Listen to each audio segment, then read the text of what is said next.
out your dead!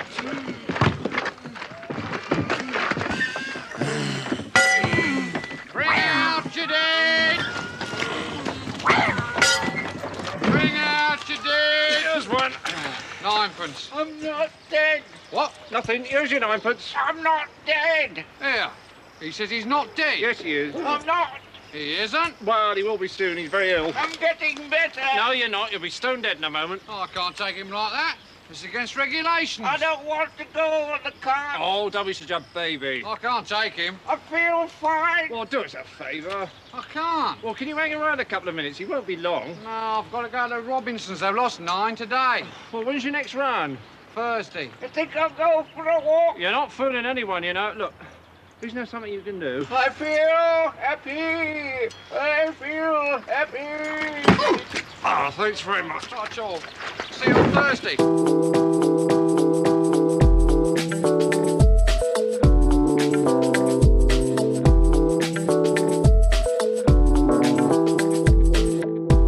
Hello, everybody. It's time once again for your favorite podcast, Lucky Paper Radio. My name is Andy, and with me, as always, is my co-host, Anthony, Destroyer of Cubes Maddox. I feel like you've just given me this destructive bent in nicknames the last couple episodes. I have? Yeah, you know, I got to be Oppenheimer a little bit. I don't keep track of these things, man, great. so I don't know have a what I did. spreadsheet. You're just going to start doing the same ones over and over. That's possible, but if I can't remember doing them, then surely no one else is going to remember either. I hope I can follow through on this and actually destroy my cube. Which cube are you destroying, Anthony? The mono black cube. I meant to just unsleeve a couple cards just to feel like, but I want to take one picture of it before I do so. Lay the whole thing out? Lay the whole thing out, yeah. Are you going to put it in a specific order to lay the whole thing out? Great question. You know, I haven't gone that far. I just want to have like a picture, throw on the Cube Cobra list, just be like, hey, this cube isn't around anymore, but the list lives on. You can take a picture and put it up in the description and then put like it was real gravestone emoji in there. A real gravestone. Go borrow a gravestone from a neighbor that still has their Halloween decorations up. Put, year born, year died. Yep.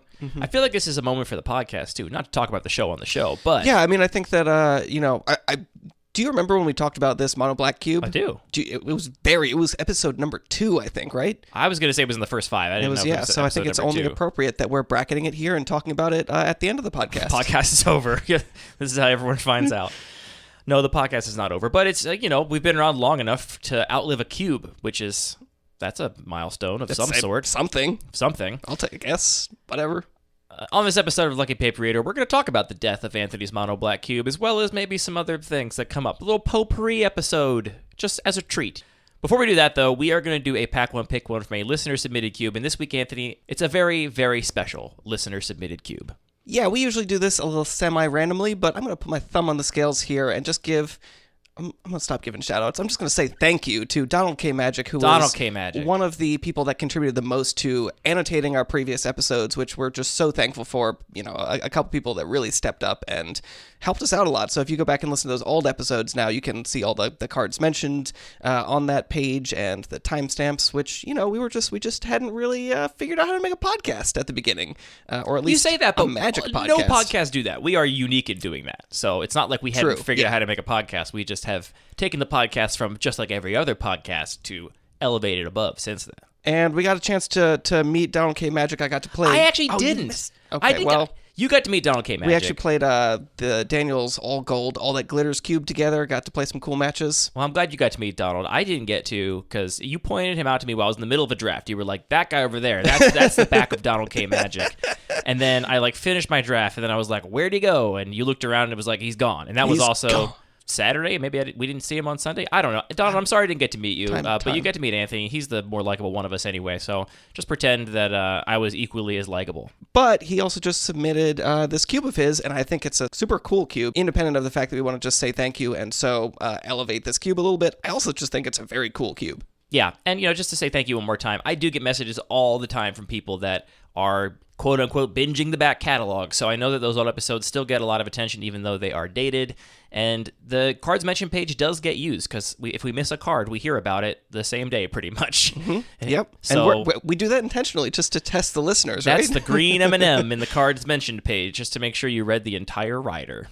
What's this special cube we're doing today from Donald K. So Magic? this cube, the big thing is every single creature in the cube has all creature types in all zones. So it's kind of like a Which is a modified rule. It's not that literally every single card in the cube is a changeling. Right, exactly. So, I mean, similar to the Turbo Cube where we have like an emblem that says it changes something fundamental about the game, we're doing something similar here. We also have a couple other special rules. Every drafter has access to up to 3 copies of Mech Hanger during the deck construction. And just to clarify that sort of tribal thing, it works on all creatures. It doesn't affect other tribal spells that aren't necessarily creatures. So Mech Hanger can tap for any color of mana, but just for my creature spells. Just for your creatures. Or, I mean, there could be changeling spells in the cube, like Nameless Inversion, Crib Swap, those kinds of spells, which do have every type. It doesn't say a pilot creature spell. It says a pilot spell. So that would also work, presumably. Okay. I think this is a really cool stipulation for a cube. I've dabbled myself in tribal cubes, and I got around the sort of restrictions of trying to build a cube with tribal themes that wasn't totally narrow and on rails by just including tons of changelings, breaking singleton for the better changeling cards and just including multiples of them.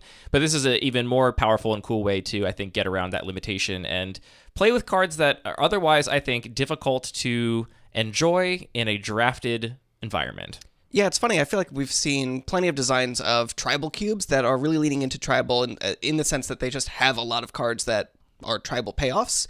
And that kind of design sort of lends itself to being a number of little isolated sets of synergies. So it's like, here's all the knights, here's all the goblins, all the wizards. They work well together, and when you're drafting, you're trying to seek out getting, like, finding your lane and figuring out how to optimize getting the most of those particular type of card, just like that resource, whatever that game piece is, and then balancing that with other types of effects you need. In this, that isn't really a mechanic. It's not trying to figure out what tribe is open because every card is every tribe. So it's really just a way to say all of these creatures kind of are going to work differently and interact with all of your other creatures another way, which is in a way almost like anti-tribal, but it's just cool to see how these cards change. Yeah, and I think it makes for some very powerful cards. Oh, yeah. Especially with the ones with more narrow tribes. I mean, I think we're maybe familiar with some of the more powerful payoffs for goblins or elves or wizards, but for narrower tribes, sometimes they have even more powerful payoffs because it's harder to build a deck around the restriction of the whole sort of system doesn't support them in the same way. Right, and there's not enough cards that they're all good. You can play all good wizards in your wizard's tribal deck, but can you play all good oozes in your ooze tribal deck? Probably not. You're going to run out of good oozes before you run out of card slots. So I'm excited to dive into this pack. I'll read it. Anthony will tell us what the best pick is with his big brain, and then we'll hear from Donald about maybe what the correct pick actually was later. The pack is Watery Grave, Worthy Knight, Headless Rider, Scarblade Elite, Empty the Warrens, Hallowed Fountain, Watery Grave number 2, Edgewalker, Vidalcan Aethermage, Goblin Grenade, Watery Grave number 3, Kinsbale Border Guard, Mere Galvanizer, Mistblade Shinobi, and Stomping Ground.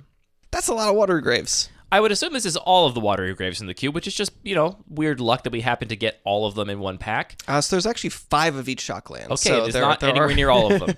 Interesting, because I'm looking at the mana base now, there actually are no fetch lands. It's just a 5 shockland fixing mana base, which is very interesting, and I think it's going to make for some fast games. Yeah, I mean, shuffling is fun, to be honest, sometimes, but it's also nice to have games where you don't have to shuffle a lot. Yeah, shuffling is definitely something that rubs people different ways. Yeah, that's always one of the things that I'm looking at first in the pack is what is kind of the mana base in the environment and how highly should I value these lands, especially just seeing 3 Watery Graves, that's maybe conditioning me a little bit where I'm thinking, maybe that's not quite as important, and there are a bunch of lands, so I don't think I'm starting with a land here. I love to see a pack with a lot of lands, though.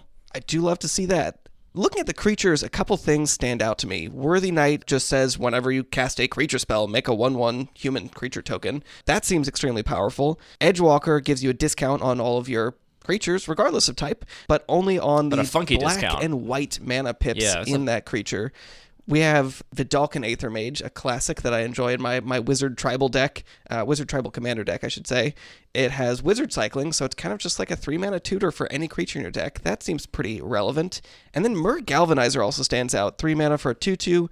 Other mirror you control get +1/+1, so that's going to be all of your creatures. And you can also pay 1 and tap it to untap each other creature you control in this context, which are 2 very potent abilities.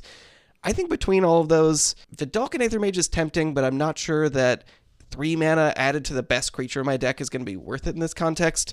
Edgewalker's cool, but that condition is a little bit narrow, especially, I'd be very happy to have this if I'm in black-white, and especially have a lot of gold black-white creatures, but I think that it's going to be a little hard to make that work. I think I'm pretty clearly on Worthy Knight here, just because it's going to pay you off for every creature you have. It has a pretty good base rate, just as a 2-mana 2/2. And really critically, it makes a bunch more creature tokens, and there are a lot of things that just care about creatures. So I think having more tokens is going to be really, really paid off in this context. Worthy Knight was the first thing that jumped out at me.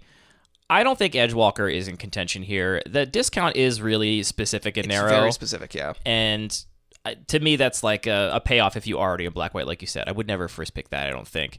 I think Vidalcan Aethermage is better than you're giving it credit for, because you can also just cast it as a 2-mana instant speed Mana War, because it does come into play and return target Sliver to its owner's hand. I forgot about that text. And, that is one of the challenges. Everything is slivers, so and it's got flash, so I think Aethermage is actually a pretty good card. I play with this card a fair amount because I do have it in my Wizard Commander literally deck. never do. And I've never it. returned a Sliver. Yeah. Sometimes I'm like, aha, anybody have a Sliver? Very fun joke.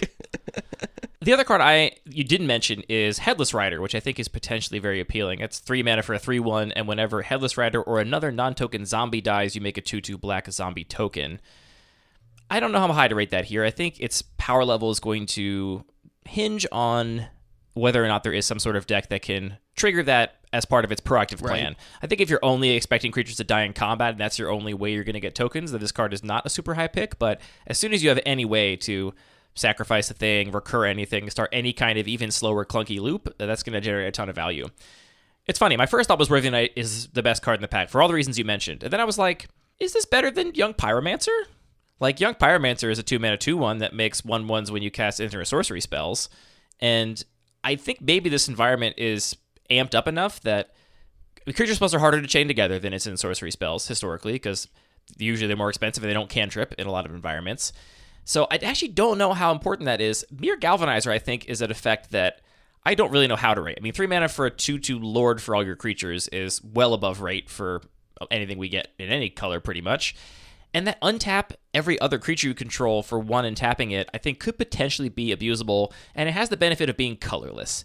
So I'm going to somewhat speculatively take this Mere Galvanizer, and I think after that, I would honestly probably take Aethermage, then Worthy Knight. I think those are my top 3 in order. Interesting. I think that I'm a little bit unsure of how Vidalcan Aethermage is going to play out, because I do see a lot of things that have enter the battlefield triggers and things like that, which makes it a little bit worse. And overall, just the curve, the mana cost of these creatures is pretty low. Anthony, you can return your own creatures to your hand, too. This is just the world's greatest white main lion in Vidalcan Aethermage. That's really tempting. All right, I would still start on Worthy Knight, because that's kind of how I expect things to go here, but I would not be surprised if one of those other choices is the right choice. It's a cool cube. I'd love to play it and see exactly how these cards end up playing out, and I would not be surprised to hear from Donald or a player in his playgroup that has played this quite a bit that a card we didn't even mention is perhaps the highest pick. Is there a Storm deck here? Should we just be on Empty the Warrens? I don't know. Do we just want a lot of Watery Graves? I don't think this is the kind of environment where I'm looking to play like more than 3 colors, or ideally 2 in a splash. I agree, yeah. Okay. I am glad to see from looking at this pack and the list that I think I'll be able to draft a very low to the ground efficient mana curve kind of deck, which is what I like to do. And the cheaper my mana curve is, the less I want to be splashing more colors. Well, Donald, thank you for sending in your cube. And again, thank you so much for annotating those past episodes. It really does help a lot. And not just with all the people that are going back and listening to the back catalog, but also just for me, who is compulsive, and we actually have a couple little like cool visualization things we're working on maybe for the site that would be a little bit of a bummer if there were holes missing, and now there's not going to be any holes in it, thanks to you, Donald. So you didn't take us up on that drink and or dinner, which we did promise you at CubeCon, and I'm serious about that. That's maybe a little on us as well. We were not as we didn't go out in the town at all. We were pretty much drafting. You went out to dinner once. We went out to dinner, but just with two of our. The rest of us were drafting still. Yeah. That offer still stands for next year's CubeCon. So, I mean, for all I know, maybe Donald doesn't want to have dinner with us. That's entirely reasonable. If you want to have your cube on Lucky Paper Radio, you can't go back and annotate episodes because Donald already did them all. So you can't possibly curry favor the way Donald has. But you can participate in our semi-random algorithmic lottery by submitting your cube online on our special page designed for just that purpose. Very fitting, Anthony, that we drafted the Mono Black Cube the day after Halloween and are going to put it in the ground this week. Yeah, I think I've been saying that I'm going to take this cube apart for probably a year and a half. I don't know. How long have I even had this cube? I mean, not more than like 2 years, basically. Yeah, so pretty much, immediately. And there's just enough cards that are spread out between other projects that I have little notes like, go make sure you find your recurring nightmare and put it back in this particular box if you want to draft it. And it was the spooky season, and we had our regular Tuesday night draft coming out, and I thought, let's do this one more time, and then I'll finally take this apart. Final send-off before you put the cube on a ship, push it out to sea, set the ship on fire. I think this is relevant to talk about, though. Like, we talk a lot about building cubes, but I think with any kind of hobby, there is a life cycle to things. And as much as we like to make stuff, it also is good to reflect on when you should take stuff apart. So I think that thinking about that whole life cycle a little bit makes sense. And I also think it's worth having just a little bit of a conversation about this particular cube, because it was a little bit of an experiment. It sort of had a thesis to it, and talk about if we thought that was a success or not. I wonder how many people have actually taken apart a cube. I haven't, ever. You haven't? No. I've only got the 2 cubes in paper. I don't think you've taken apart one either until now. I've taken apart some battle boxes. Sure. I've done that as well. Okay. But I mean, a cube it's a lot. Like, you go and you get all the sleeves, you find a box for it, you get all the basic lands all sleeved up. I feel like there's a lot of sunk cost fallacy. I invested all this into this cube. Why should I take it apart? And, the answer is that I think a lot of times your interests do move on. And instead of, having this thing sit in a closet forever until you draft it once every 2 or 3 years, you could use the cards for something else. And so even though it's a lot of work, I think it would be better for me, and probably a lot of people that are also cube designers that are listening, to get in the habit of actually cycling through things more and being more willing to kill their darlings. Yeah, in the most fundamental logistical sense, there's a lot of great reasons to take stuff apart, because you have resources tied up in that. It's a bunch of cards potentially that, if you're making it with real cards, if you're not proxying, that's a bunch of cards that potentially cost a lot of money that you could be getting more use out of. It's a lot of sleeves. It's a box. It's just space in your house and in your life to think about. This is, what I'm in your mind. So it does just make sense to clean house every once in a while, do a little fall cleaning. I think the other thing that I really want to reflect on is that it makes sense to take things apart, because it's really valuable to just iterate on things in a big way and not just think, and just let yourself actually iterate and do things many times. I feel like I think about this a lot with ceramics. I know you did some ceramics as well. If you think, I don't know why this particular example really sticks out to me, but there's multiple ways you could approach trying to make a perfect thing. You could try and just spend a lot of time building the one perfect thing and really focusing on the details and fiddling with it. Or you could just start making things and just make the same thing 10 times, and at the end of the day, the one that you made on the 10th iteration that you only spent a 10th of the time on might end up just being the best one, even though you spent so much less time on. And I feel like for some reason just doing ceramics is a thing where I really viscerally feel that experience, where the more effort you put into something, there are diminishing margins. You're kind of approaching a local maximum, and maybe you're even just getting too focused on it, and you end up sort of in the weeds and breaking it and damaging things. So I just see so much value in actually taking the time to instead just iterate and repeat, and I think you can learn so much more from that. So for me, I'm sort of thinking about, especially coming off of CubeCon, like, what do I want to be building in this next year as far as cubes? How do I want to be approaching this hobby? And I think that doing more iteration and being a little bit less precious about it is kind of where my head's at. This is one of those situations where I'm going to begrudge my poor memory, because that ceramics pot making anecdote is resonant with me as well, and I looked up the source for it, and it was not easy to find, but I did find the original source at some point. But as I said here today, I can't remember what it was. Is this something you also were... We didn't talk about that before this episode. Is this something we've talked about in the past? We've definitely talked about it in the past. Did we hear about it from the same source? We honestly may have talked about it on the show, I think. It's possible. But yeah, the original anecdote, I believe, is that, it was a instructor that supposedly had a class of students and gave half the class the assignment of, you're only being graded on how many pots you make this semester. That is the only metric you're graded on, so make as many pots as possible. Gave the other half of the class the instruction that they were only being graded on their best pot, so spend your entire semester making the best pot you can. And the punchline is that the students that made the most pots also made the best pots, because they spent their time making way more pots and getting better at it. I think this local maxima thing is very real, and there's a lot of people that, I think for a lot of the practical reasons we talked about, have one cube, right? And that's totally reasonable, of course, to have one cube. But I do think if you're trying to grow as a designer, then working in other environments can really help change how you think about the game. I think I said in the beginning of my article on the Degenerate Microcube that it changed how I think about the game, and it really did. Working on that environment and figuring out what made it tick and what was good and what wasn't good in a totally different kind of Magic. It's not like that didn't influence cards I put in my regular cube or other projects I'm working on. It's all it's all cumulative, right? And that's one of the things I love about Magic is that because we are working in this universal system where all the cards interact in similar ways, while we always say context matters, there is also some underlying root transportable knowledge, I think, and transportable understanding of the game that is only broadened by doing more interesting, weird, extreme experiments. And as we said before, like my goal was to understand the game, right? And I think that's we stole that from Drew. I'll keep repeating it, but like that's what I think this show is about. And Cube is the best way to understand the game, I think, rather than any other format. And that's just why we love it so much. Absolutely. So yeah, I mean, I'm thinking more of this as just not a focusing on the death of one project, but on the looking at this more holistically and sort of generating some momentum for myself, you know? I mean, even just like literally in the act of starting to unsleeve and like sort and look at a bunch of cards, that's probably going to give me some ideas for whatever the next project is going to be.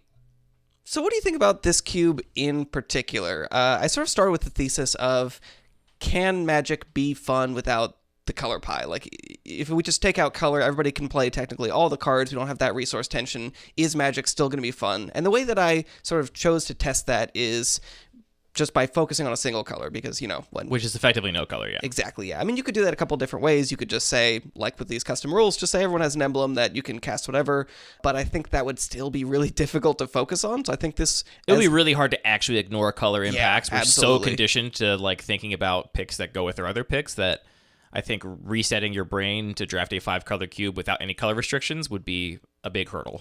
So I think the methodology made sense there, and I definitely tried to sort of think about, anticipate what the problems would be, and how do we still create an interesting draft environment. I'm curious what your experience has been with the times we've drafted this cube. Do you think that the color pie is necessary for Magic, I guess, is sort of the thesis? I think I've only drafted this cube 3, maybe 4 times. Okay. And I mean, how many times have you drafted it? Not 6, a ton 7, more than that, yeah. 8, maybe? Which, you know, just to underscore another reason why this is coming apart is it was a fun novelty, but it is taking up a lot of card space, head space, sleeve and I'm not sure space anybody wants to draft it like week over week, right? Absolutely, yeah. And that's what I'll say is it definitely was never my favorite cube.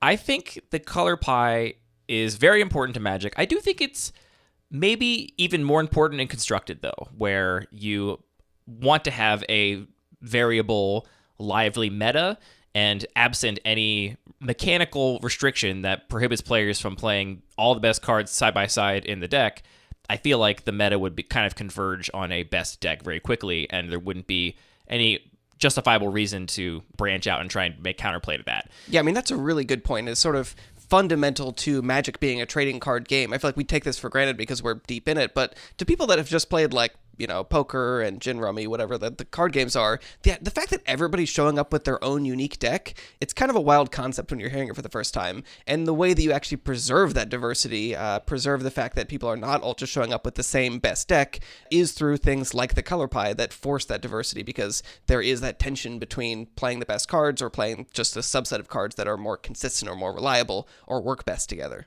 And that's the like game design mechanical way that you Right. do that when you're assuming your players are seeking to win the game. I Right. do think that part of the reason we've seen the color pie change a lot in the past years is that that's not really the guiding stricture of Commander, right? Like, Definitely, people yeah. are not optimizing their decks for the most part. They're not showing up with the strict goal to win. And so they will do something just because they like it. And so in that sense, it's really hard to design for that audience with game design mechanics. So the color pie, I do think, doesn't really serve as much of a role in Commander as it does in other forms of Magic, which is why we see people begging for white to get card draw and, you know, black to get enchantment removal or whatever things they want their decks to be able to do, because I don't think it has the same governing principle it has in other kinds of Magic. For but sure. I found the drafts of the mono black queue to be kind of boring. I think the draft suffered a lot more than the gameplay for being colorless. Absolutely. It definitely felt like I was just kind of taking the best card out of every pack. I did make one attempt at drafting a really aggressive deck, which, you know, you did make a very conscious effort to try and weave discrete decks into the otherwise colorless environment. So there still would be reasons why your pick order would change depending on what you'd previously taken. I mean, that's what color does in the most fundamental way in Magic. Like, once you're in a color, those cards that are that color become much higher picks, and cards that are not that color become much lower picks. And so that's like the easiest, dumbest, most blunt way to change the pick order for every player sitting around the table. And you still attempted to do that by having some tribal themes, having some aggressive strategies, having some more combo-y synergy kind of stuff going on. But I still just felt like, and maybe I was doing it wrong. I'd never been particularly successful in this cube. I can't remember all my records, but I don't think I've ever 3-0'd it in my three-ish drafts of it. I always just feel like I'm taking the best card of every pack, and I end up with a kind of mid-rangey good stuff deck. And then the games, I think, are definitely very interesting. It's funny how knowing that every opponent is going to be mono black changes your deck building and changes how you actually play things out, because there are certain things black decks can do and certain things black decks can't do. One of the only cards I believe that was quote-unquote banned from this environment was Mimic Vat, not just because Daniel popped his top because he was so mad about playing against Mimic Vat. Pretty much because of that. Well, but also, in this environment, black can't remove artifacts. Yeah. I mean, I think you do. Did you have Phyrexian? You intentionally avoided anything that was like color pie breaking, because the whole point was to sink your teeth into this one chunk of the color pie. So once Mimic Vat was in play, good luck. You were never removing it, so you now need to figure out a way to beat it. And given that aggro, I would say, suffered here. I think the fastest decks never really super shined because they just can't beat Gary and Recurring Nightmare. Yeah, that's just like a combo that you're never going to beat if you're trying to get your opponent's life total to 0. I think that Mimic Vat was like just too hard to interact with. And similarly, it's like valuing creatures differently, knowing that there's going to be a decent amount of removal, and like those kinds of things definitely change my perceptions and evaluations of cards. Yeah, I mean, I totally agree with you. And looking at the decks specifically from last night's draft, there was some significant diversity. I really love seeing Patrick go all in on this really aggressive, all 1 and 2 drop. That's the best aggressive deck I've seen in this cube. And it was very solid. I think he did pretty well with that. We had multiple players sort of go into pretty deep vampire themes. I sort of tried to do a zombie theme, but that didn't quite work out for. Because I was also doing some zombie payoffs. It's a little hard to make that work. I mean, it is also just really hard to read signals. So I would say overall, yes, I think this was successful in that it's definitely still fun. Did still see diversity in decks. The draft choices still mattered, which for you and me, the actual experience of the draft itself is almost as important as the game experience. And I think it's true for almost everybody, honestly. A lot of people, yeah. People just love drafting. I mean, it's one of the most fun parts of the game, and I've definitely seen people be like, let's just draft and then reveal our decks and decide who we think wins and then draft again, because that's the fun part. So I would say, yes, to me, this was a success, but this was not the most successful implementation of it. That if somebody was interested in building another monocolored cube, I would definitely play it for sure. I would probably play it many times and explore all the different colors and how they played out. But I also see that it's kind of easier just to use this existing mechanic of the color pie to sort of promote that diversity and that complexity within the draft. Yeah, but I also totally agree with you that it's not as necessary as in Constructed, because the draft itself just creates so many more forces for players to play unique decks, whereas in Constructed you would just say, I'm picking the best cards, that's it, if that was the optimal strategy, and there was one set of best cards. There just is a bunch of variation randomness from the draft itself. Well, more importantly, you don't have that experience. More importantly, in a cube, you decide what cards people have to play with, and so that is entirely up to you. In Constructed, you don't get to choose at all. They just show up with the cards they think are best. And so you could have 1,000 cards in this theoretical monocolored standard, and everyone just shows up with some variation of 4 of the top 10 or 12 cards. And the rest of those cards don't even matter. They never see play. Here, those cards are literally going to see play. Whatever cards you put in the cube are going to get played eventually. Even the bottom tier is eventually going to make someone's list. And so you can essentially force people to avoid just playing the best possible good stuff strategy by just creating a different kind of draft environment. I do think that color is honestly maybe the biggest benefit of color in drafting is it's a really helpful tool for new players that otherwise would struggle to find a cohesive strategy or an open lane in a draft pod. The color is the most in-your-face thing. It's the card is this color. It's pick 4, and there's a bunch of good green cards in the pack.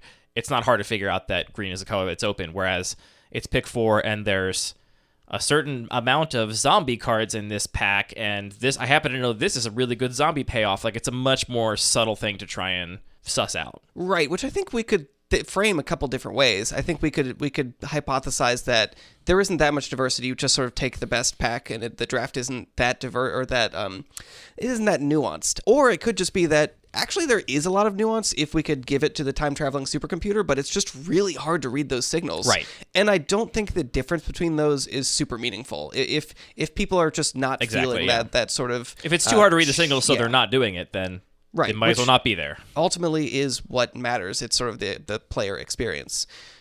I also agree with you that, though, that the gameplay was actually kind of awesome. I had so many great games with this cube, which kind of makes sense. Like, again, I think that the power of the color pie, it does also sort of lend this different decks are doing different things, and you have sort of different expectations about what different players are doing, but it's also just fun to play mirror matches against the same color. It didn't sort of fundamentally break anything about the experience of the gameplay. No, and I think the fact that these were much closer to, like, strict mirror matches, like, ultimately, I do think there was actually a lot less deck diversity. I mean, you can point out people that like did a vampire synergy thing versus a zombie synergy thing. How different are those, though? It's like 2 tribal synergies with more vampires fly, I guess, is the best you can like get is actually like, distinguishing those decks. Like, they're just kind of insular creature synergy decks. But the fact that there was less deck diversity did mean that I think a lot of the matchups were just a lot closer. And so the games did come down to small edges, whether you like, got the most value out of your whatever spell or something, like the kinds of gameplay I know a lot of players to really enjoy. And I think it's easier to achieve that kind of gameplay in an environment where there aren't so many variables that you have to account for. And you can just be like, yeah, everyone can play the same cards. So everyone figure out their own strategy, and you end up with decks that I think are much closer to each other in power level. Yeah, I think that's a really good point, that a lot of the games that I really enjoyed were some of the slower, grindier games that relied on finding, weird edges and weird lines and interactions between cards that you maybe wouldn't see if you're just saying, oh, I'm playing the artifact deck and I'm playing against green and they have a bunch of artifact removals, so this sort of matchup is kind of dictated, or there's an obvious advantage. Whereas in these slow, grindy games where people are sort of, like you're saying, we both could have that one Wrath in our deck, or we both could have that one Bomb Planeswalker. I was playing a creature deck with Knight Incarnate last night. I'll put Knight Incarnate in my creature deck. Why not? Well, I mean, because it kills your creatures is the obvious answer to why not. True. I felt like there were enough chances that the board stages happened to be in my opponent's favor that it was good enough to put in my deck. So a counterpoint, though, to the draft being difficult and it being sort of hard to read signals, I think, on the other hand, it also was weirdly kind of forgiving, just because you could kind of just like take the best card in the pack. And we have had players of very different experience levels play this cube.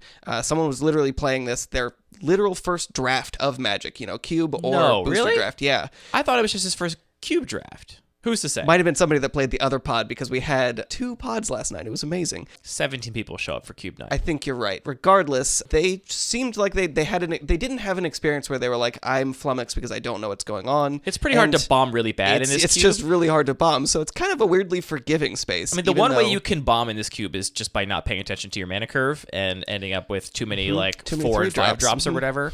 I mean, there's a lot of really good 3 drops in the cube, and I also think that I ended up cutting a lot of my 1-drops from my deck, which is the thing I don't like to do normally, but the 1-drops were just less impactful, and I thought that the games were going to come down to impactful cards more than having a 1-drop. And so that's what I prioritized. Even though my curve wasn't ideal, I think it was ideal for my pool, and I'm not sure I could have drafted any differently in my seat to end up with a better curve.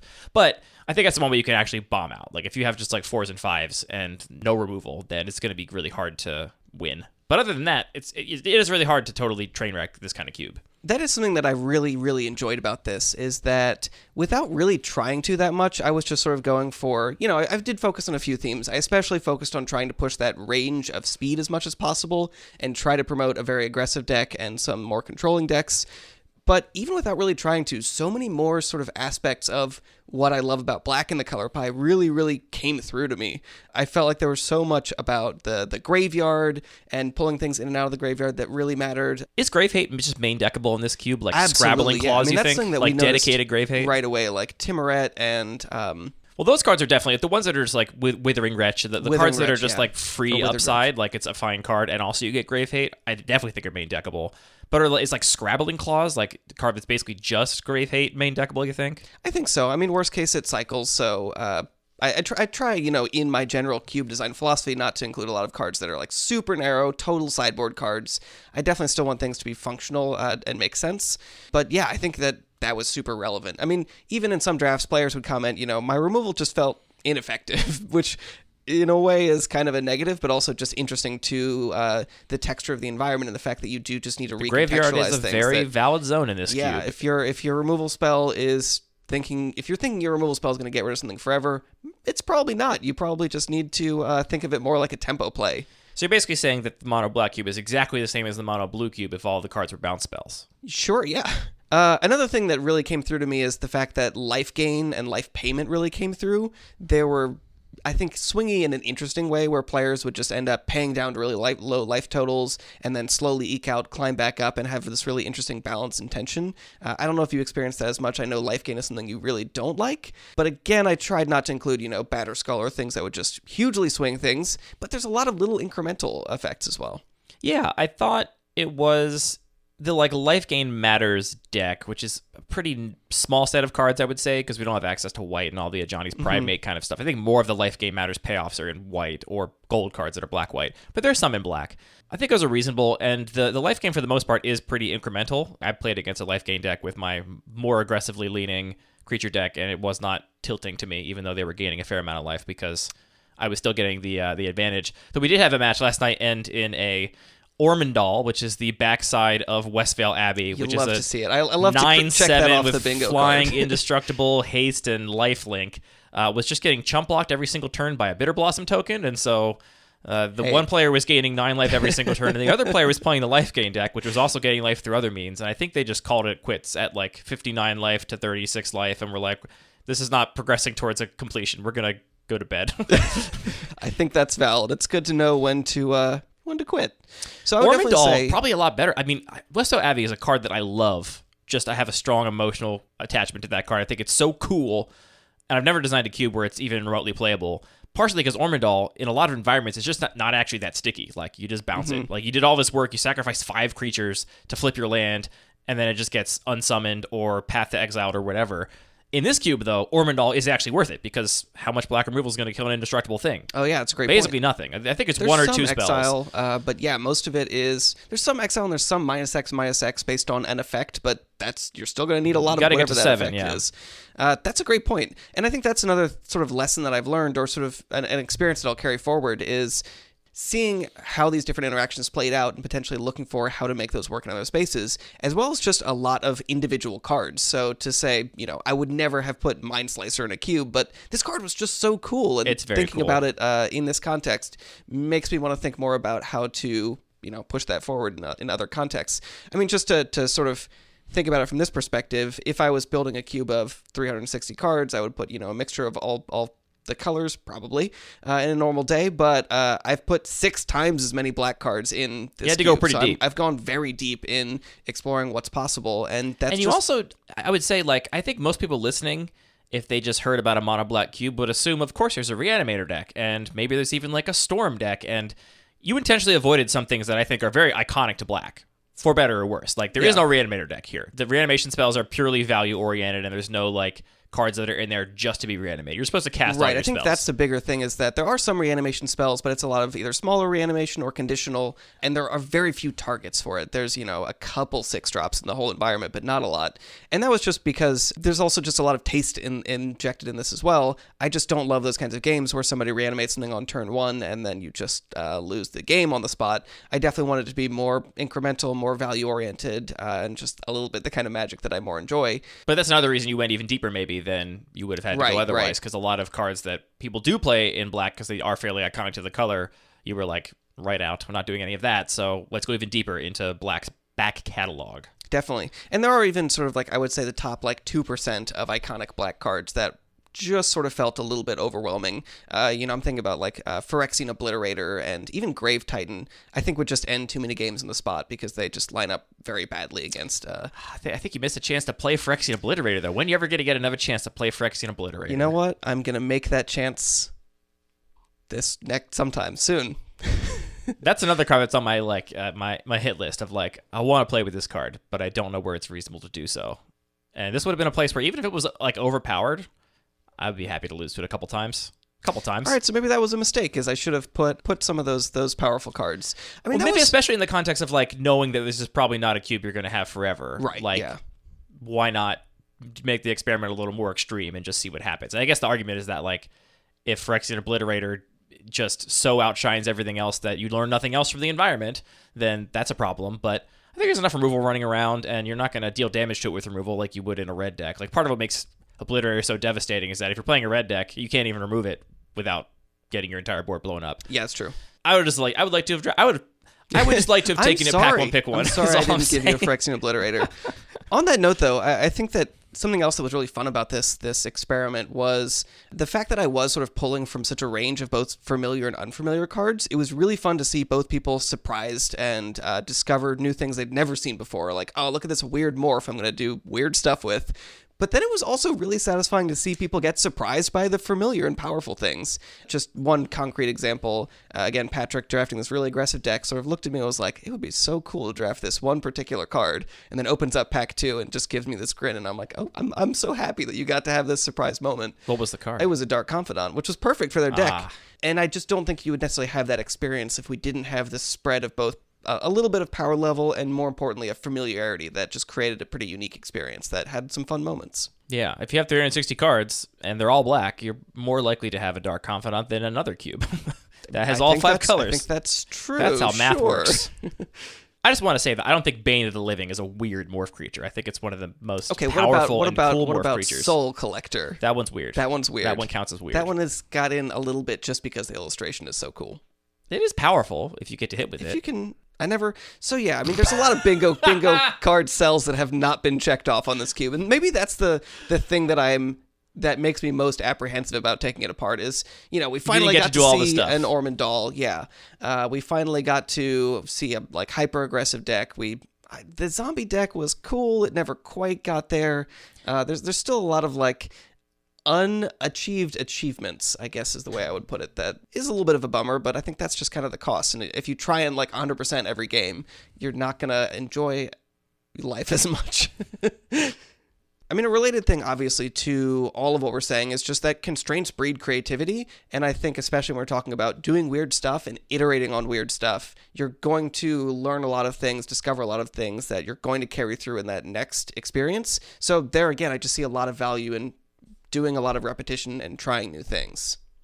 The last thing I'd say is just, it is really fun to build novel cubes like this just because there are a lot of cards that change based on context, and it's really fun to sort of open up a pack and read these cards in a new way. The Turbo Cube really does that. Donald K. Magic's Changeling Cube really does that. And here it's stuff like... Defeat. Yeah, destroy target black creature for 1 mana is really, really potent. Yeah, there's actually multiple of these effects. So that was really fun, both when building the cube, just to figure out what are the cool Scryfall searches you can do to find these relevant cards that, it's a 12-cent card because it doesn't make sense anywhere else. But in this cube, it does something really novel and fun. Swamp Walk is another obvious example where it just is going to do a lot. It's going to be relevant all the time. So that's another thing I like about building these novel environments, and I'll definitely continue to think about either if it's by, literally changing the rules or changing the card inclusions, or just in more subtle ways recontextualizing cards to give you those kind of novel experiences with familiar cards. I think it would be incorrect to pack one, pick one Phyrexian Obliterator over Liliana's Defeat in this environment. I would still do it. Yeah. But I think it would be incorrect to do so. Because it's still a 4-drop creature. It just dies to removal. A 1 mana. It's basically a 1 mana. What's the most iconic, I guess, Hero's Downfall, the most iconic destroy creature Planeswalker, which is basically what Liliana's Defeat is here. Plus the upside, if you kill Liliana, it, does damage to them. So it's got other upside there too. Yeah, there's a couple of Lilianas you could have. There's quite a few Lilianas running around. I feel like a big part of why I love designing cubes is just wanting to give a home to specific cards. I mentioned my hit list earlier. It's not actually a physical list anywhere, which is weird because I make a lot of physical lists. Got a lot of lists. You're a list guy. There's definitely a list in my head of I want to find a place where this card can be played in the way that I want to play it, right? And that's a lot of what cube design is for me. It's eventually there's a critical mass of I want to play this kind of cloud of cards, which all seem vaguely mutually playable with each other. So is there maybe a cube that can kind of come out of this? I mentioned last week that I'm interested in designing a environment inspired by classic Magic, pre-modern Magic. And I have started dabbling with that design, and it was really satisfying to make a couple of big decisions early on. I love Astral Slide. Astral Slide is a card I would love to draft and be viable. And I think it can work in this environment because it's going to be fundamentally lower power level because it's all pre-modern stuff, pretty much. I'm going to make some exceptions, but not power level exceptions. The exceptions are going to be this is a card that I think provides good redundancy for a kind of effect that I want and could have theoretically been printed in Old Border. It's not just some creature that has modern stats that would never have been printed in the early days. But I think I landed on just putting, I think I'm going to put 16 copies of Ash Barons in that cube.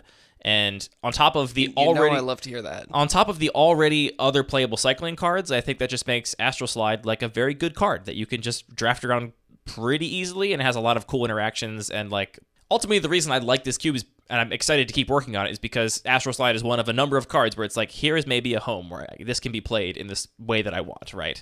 Yeah, I mean, I think one of the core things we talk about in this whole podcast is make the fun thing the powerful thing, because your players are going to try and do the most powerful thing, and you want them to have a good time. If it turns out that, the best strategy is just to do this one thing that is way too grindy, way too much accounting, or just, the games end too fast and there's not really time for a fun experience, your player's going to do that, and they're going to win and not have a good time. For the most part. At least you need to sort of design for that worst case scenario. It's weird to call it the worst case scenario because they should be trying to win.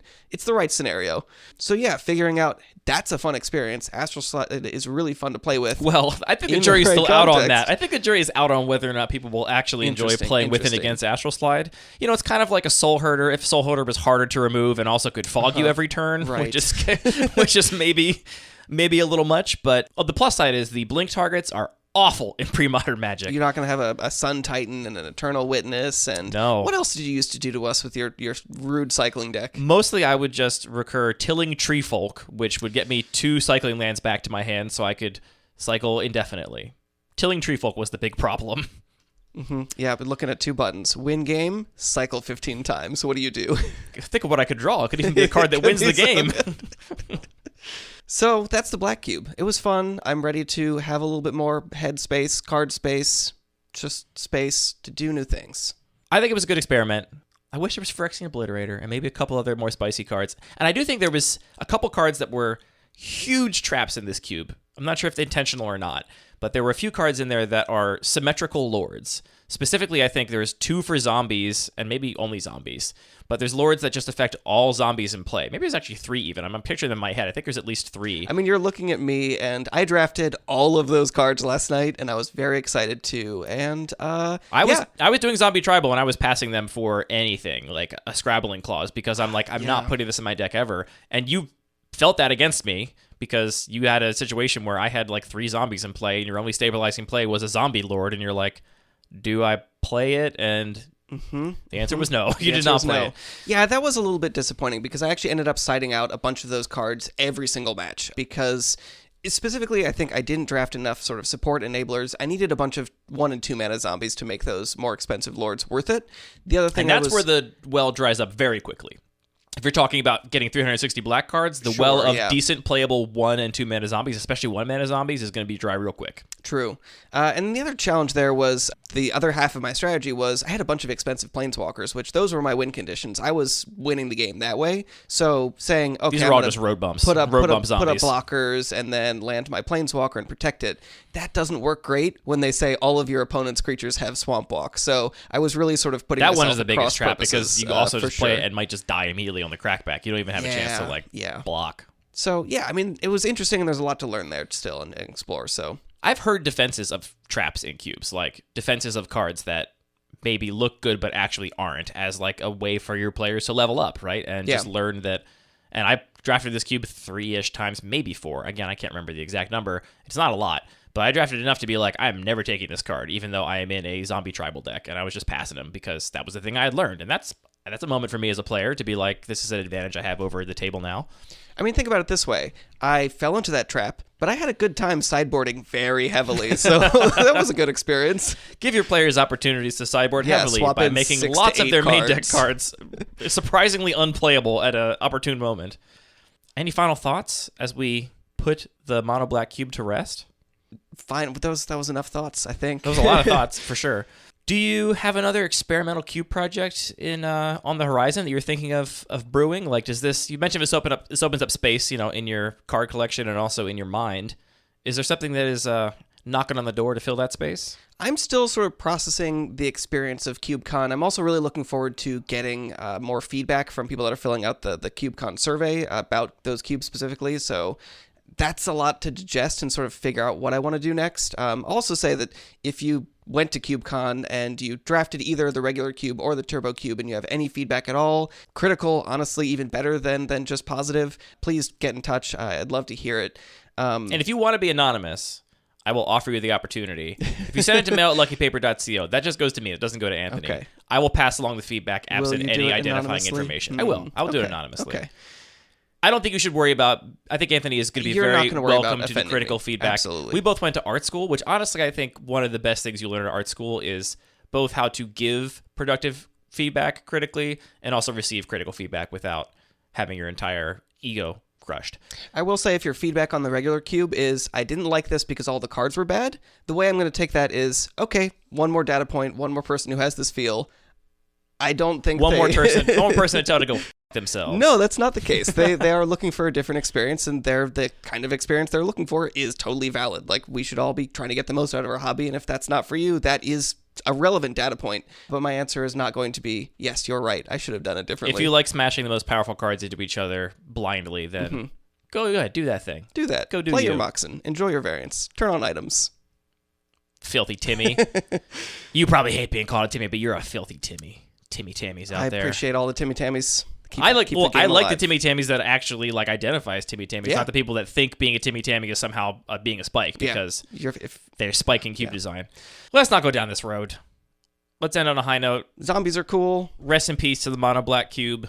Will it come back as an undead zombie cube someday? It's the list is on Cube Cobra. If anybody, I'm gonna maybe update the description a little bit and maybe add some lessons learned there. Obviously, we've talked a lot about lessons learned here. If somebody else wants to take this list, clone it, edit it, fix it, make it their own, they're absolutely more than welcome to do that. My suggestion: cut Zombie Master, add Phyrexian Obliterator. My suggestion: maybe add Phyrexian Obliterator, leave Zombie Master, but see if you can just make that work better. All right, well, that is it for this episode of Lucky Paper Radio. Thank you for tuning in. Do we have logistic stuff to do? Anything? What do we have to do? So a couple little logistic things about, Lucky Paper. We have this podcast. We also have the website with all kinds of other projects and just a little update on those.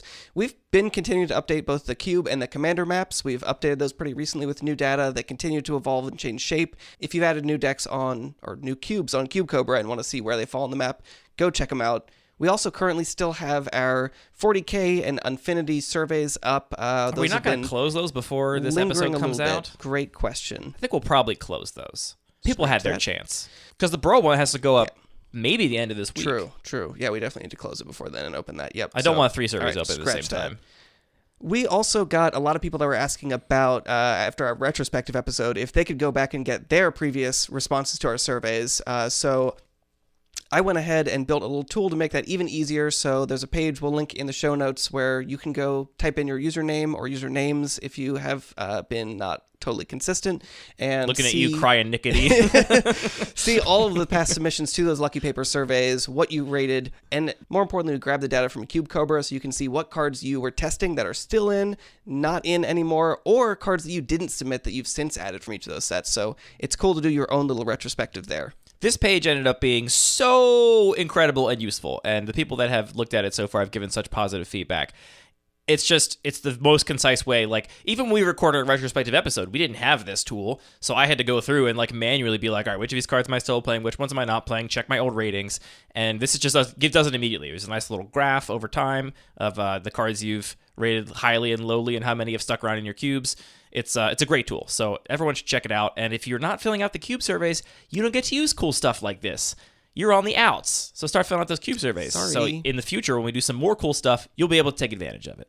And this is just another instance where we just really appreciate feedback from people. Chill MTG and Darth Pink Hippo were both asking if they could access this data. Darth Pink Hippo wanted the list of 95,000 cards they have tested. 1 billion cards. So yeah, thanks for that feedback because it turned out to be not a totally impossible thing to do, and we have it now.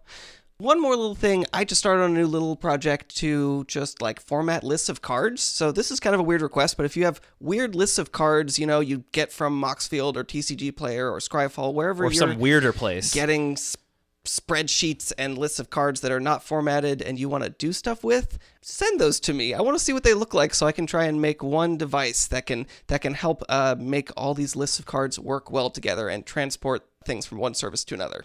I think Anthony's tool is going to be very useful, and it's going to be extremely useful to 17 people that are listening. Dozens of us that enjoy spreadsheets of cards. There are dozens of us. Dozens! Yeah, I mean, honestly, I think it'd be more useful to more people, except people will not know how to make it useful to them because it is abstracted, and it will be hard to get them over the hump of thinking about transforming data. But I think you should also just throw this on a staging site or something. Let people poke around at it if you're willing to. Yeah, I think by the time this episode is out, I'm going to have something that's going to be polished enough that... or even just put it on the main site, just not linked anywhere, Yeah, so people sure, that don't know for what they're sure. looking for don't find it and get confused. But I think it's going to be a great tool, and so Anthony loves the feedback, and a lot of people have been very helpful in lots of aspects of the site and helped us work on things. So thank you to everybody. This is a community effort. Yeah, so that's everything else we got going on. We're excited for all that, I guess. We're excited to continue to be alive every day, doing this. talking about magic cards. That is actually it for this episode of Lucky Paper Radio. All of our music is produced by DJ James Nasty. All the magic cards are produced by Wizards of the Coast. This show was produced by Anthony designing a cube 2 years ago, building it in paper, playing it a dozen times with his friends, and then putting it to rest just so we could make 2 podcast episodes about it. Thanks for doing it for the content, Anthony. Oh, I did it because I wanted to play Magic the Gathering. I know, to be clear. I'm trolling you. To be clear. I'm sure you would reject the idea of doing anything for the content as I do. Except for the content. Do the content for the content. Do the content for the content.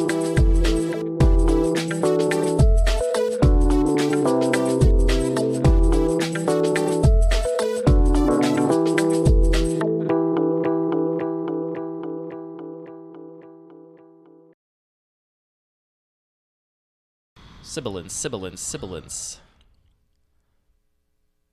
Red, yellow, yellow. You're definitely ready to do a podcast. Red leather, yellow leather. Red leather, yellow leather. Red leather, yellow leather. All right, you ready to go? Yeah. It's a big deep breath, as if you were getting ready to do something you don't enjoy. That was the deep breath you do before you jump into an ice cold lake or something. Mm-hmm. Yep. An ice cold lake cold. Or November. pull a splinter out of your hand. It's like the big. Yeah.